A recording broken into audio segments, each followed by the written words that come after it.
নমস্কাৰ। আজি 24 জুলাই 2026। আজি প্ৰথমতে গ্ৰহগতিৰ পজিশ্যন কম থাকিব।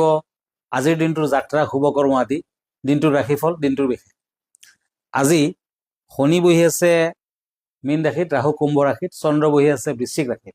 আজি শুক্ৰ আৰু কেতু বহি আছে সিংহ ৰাশিত। আজি বৃহস্পতি ৰবি বহি আছে কৰ্কট ৰাশিত, বুধ মিথুন ৰাশিত, লগ্ন মংগল বৃষ ৰাশিত বহি আছে। আজিৰ দিনটোত আপুনি যদি জন্মগ্ৰহণ কৰিছিলে আপোনালৈ হেপী বাৰ্থডে থাকিল। আপোনাৰ নিজৰ ৰাশি চক্ৰ আৰু আজিৰ দিনটো ৰাশি চক্ৰ চালে এই বছৰটোত আপুনি বহুত টেনশ্যনত থাকিব, ষ্ট্ৰেছ থাকিব, মানসিক অশান্তি থাকিব। গতিকে পাৰিলে এটা মুকুতা পিন্ধক, নতুবা খিৰিকাৰ মূল ৰূপৰ কবজত ভৰাই সোঁহাতত নীলা সূতাৰে পিন্ধক। ধন্যবাদ। এতিয়া আহিছোঁ আজিৰ দিনটোৰ ৰাশিফললৈ। প্ৰথমতে মেষ ৰাশিৰ পৰা কৰ্কট ৰাশিলৈ যাম। মেষ ৰাশি, আজি ব্যৱসায় ক্ষেত্ৰত অতি অশুভ, ফুৰা চকাৰ ক্ষেত্ৰত সাৱধান থাকিব, বিদ্যাত শুভ, আৰ্থিক ক্ষেত্ৰত বাধা, কৰ্মৰ ক্ষেত্ৰত সহকৰ্মীৰ পৰা সহায় লাভ কৰিব। Lucky colour green, unlucky colour maroon, lucky number 5। প্ৰতিকাৰ সেন্দুৰত অলপ চামেলি তেল মিহলাই ঘৰৰ মূল দুৱাৰত স্বস্তিক আঁকক। বৃষ ৰাশি, আজি শুভ প্ৰভাৱৰ ফলত কন্যা বা পুত্ৰৰ বিবাহৰ যোগ, যান বাহনৰ ব্যৱসায় কৰাসকলৰ উন্নতি, প্ৰাপ্য ধন লাভৰ যোগ। Lucky colour red, unlucky colour silver, lucky number 2। মিথুন ৰাশি, আজি কৰ্মৰ ক্ষেত্ৰত শত্ৰুৱে ক্ষতি কৰাৰ চেষ্টা কৰিব পাৰে, বন্ধুৰ পৰা সাৱধান, সংসাৰৰ ফালে মানসিক শান্তি বিঘ্নিত হ'ব পাৰে। Lucky colour purple, unlucky colour yellow, lucky number 3। প্ৰতিকাৰ এটা পাত্ৰত মৌ আৰু গংগাজল মিহলাই ঘৰৰ কোণত থ'ব। কৰ্কট ৰাশি, আজি আৰ্থিক ক্ষেত্ৰত উন্নতি দেখা যায়, ভ্ৰমণৰ যোগ, সন্তানৰ বিদ্যালয় চিন্তা থাকিব, বিবাহৰ যোগ, শত্ৰুৰ পৰা সাৱধান। Lucky colour white, unlucky colour red, lucky number 7। প্ৰতিকাৰ ছাগলীক কেঁচা ঘাঁহ বা তিয়াই থোৱা মগু খাবলৈ দিয়ক। এয়া আছিল কৰ্কট ৰাশিসকলৰ ৰাশিফল। এতিয়া আহিছোঁ আজিৰ দিনটোৰ যাত্ৰা শুভকৰ্ম আদি। আজি 24 জুলাই 7 শাওণ, তিথি শুক্লা দশমী, আজি নক্ষত্ৰ অনুৰাধা, যোগ শুক্ৰ, আজি বিংশোত্তৰী শনিৰ দশা, যাত্ৰা শুভ, শুভকৰ্ম দেখা যায়। আজি আৰোগ্যস্থান, জাতকৰ্মৰ নামকৰণ, দোকান, নাট্যাৰম্ভ আদি। আজিৰ দিনটোত আপুনি লাও নাখাব, তিতা ভেকুৰী নাখাব। ধন্যবাদ। এতিয়া আকৌ আহিছোঁ ৰাশিফললৈ। সিংহ ৰাশিৰ পৰা বৃশ্চিক ৰাশি। সিংহ ৰাশি, আজি বিভিন্ন ফালে মনৰ আশা পূৰণ হোৱাৰ যোগ, সংসাৰৰ অশান্তিৰ ফলত মন অশান্তি থাকিব, প্ৰেমত সন্দেহ। Lucky colour blue, unlucky colour green, lucky number 5।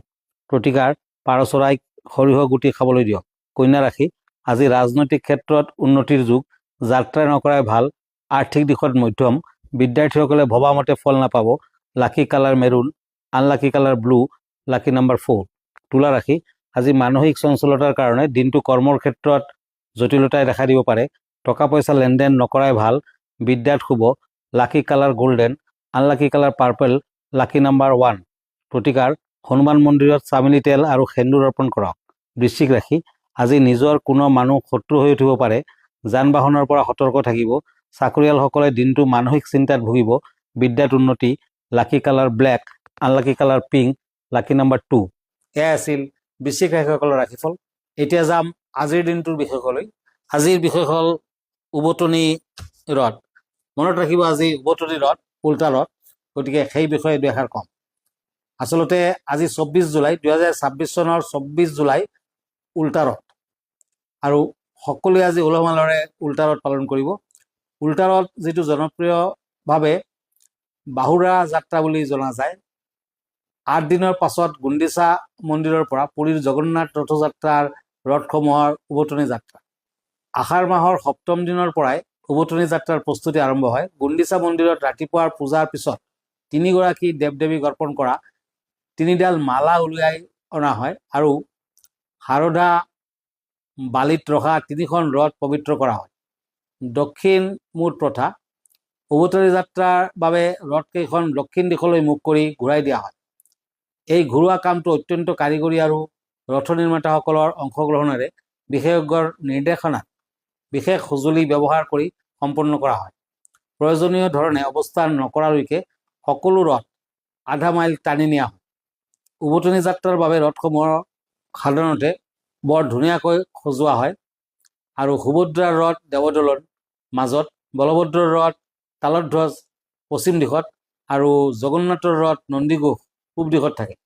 Subhadra মাজত, জগন্নাথ সোঁফালে আৰু বলভদ্ৰ বাওঁফালে। গতিকে দক্ষিণমূল অনুষ্ঠানৰ শেষত বিশেষ শুকান প্ৰসাদ আগবঢ়োৱা হয় আৰু ইয়াক ৰথভোগ বুলি জনা যায়। উভতনি দিনটোৰ আগৰ দিনটো গুৰুত্বপূৰ্ণ। ৰথত চৰা মালা লগোৱা হয় আৰু দেৱ দেৱীসকলৰ সন্মুখত গৰ্ভগৃহৰ ভিতৰত সংস্থাপন কৰা হয়। আষাৰ মাহৰ শুক্লপক্ষৰ দশমী তিথি অৰ্থাৎ আষাৰ মাহৰ চন্দ্ৰ বৃদ্ধিৰ পৰ্যায়ৰ দশম দিনা আবেলি উভতনি যাত্ৰা আৰম্ভ হয়। উভতনি যাত্ৰাৰ আগৰ গুৰুত্বপূৰ্ণ পূজাসমূহ হ'ল ৰোষা হোম, সূৰ্য পূজা, দ্বাৰপাল পূজা আৰু ৰাতিপুৱাৰ ভোগ অৰ্পণ। ধন্যবাদ। এতিয়া আকৌ ৰাশিফললৈ ধনুৰাশিৰ পৰা মীন ৰাশি। ধনুৰাশি, আজি সন্তানৰ শাৰীৰিক সমস্যাই দিনটো চিন্তাত পেলাব। যান বাহন ক্ৰয় কৰাৰ যুগ। বিভিন্ন কাৰণত শাৰীৰিক অশান্তি বৃদ্ধি পাব। Lucky colour orange, unlucky colour green, lucky number 9।